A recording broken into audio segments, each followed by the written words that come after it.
Hey guys, this is Mist. Um, it's been a little while, but I thought I'd show you something kind of fun, and I'll also go around the other parts of the base. I've got some new stuff going on.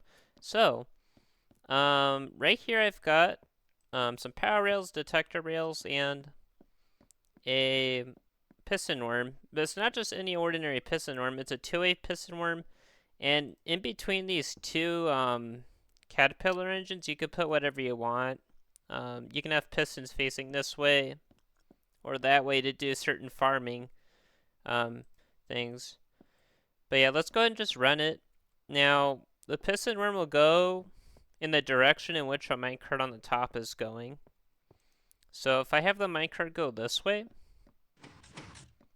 it'll start moving the engine to the left. And we can kind of just watch this for a bit.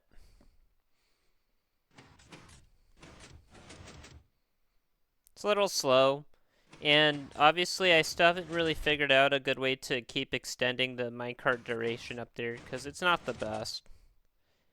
And yeah, but I could see this being used for a fun little sugarcane farm or whatever. Or some kind of block puller or something. I don't really know what I could do with this just yet, but I have some ideas.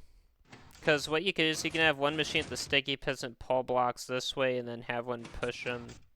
I don't know necessarily why you would do that, but it's possible. But anyways, it's gotten to the other end. And now I'll just rotate it the other way. So now if I rotate it this way, it'll go the other way. As you can see. And it's all because of the way we update the pistons, but also the budding that happens on top. So that's what makes it possible. And it's kind of a nice approach. It doesn't rely on any redstone dust or anything, just a minecart. But also it has its downsides. And I don't know, can't really be used for any kind of Cobra tech or anything because the blocks are, they don't move up there. But anyways, I thought that was fun for stationary piston worm stuff, so I think that's kind of cool. Let's go ahead and do what I said. We can add more things in between this, so we can have like, I don't know, sticky piston here, and then we can also have one like that just to complete the engine.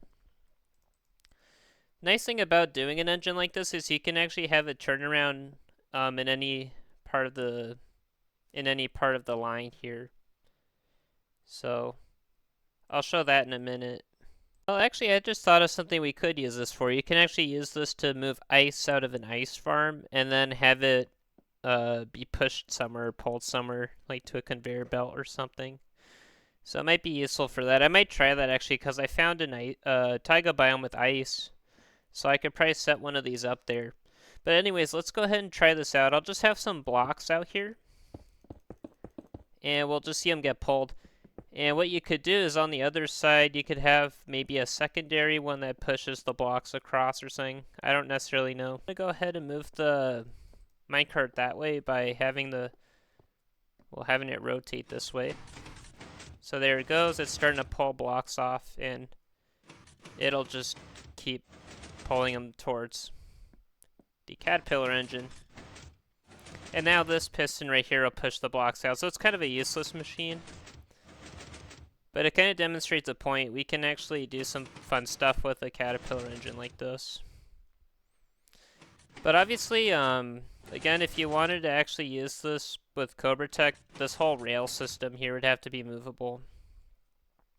Which I really have no idea of how that would work. Because sometimes if you try moving the rail and the block underneath it, it'll just pop off. So I'll just do one more run going this way, and we could see it do something else.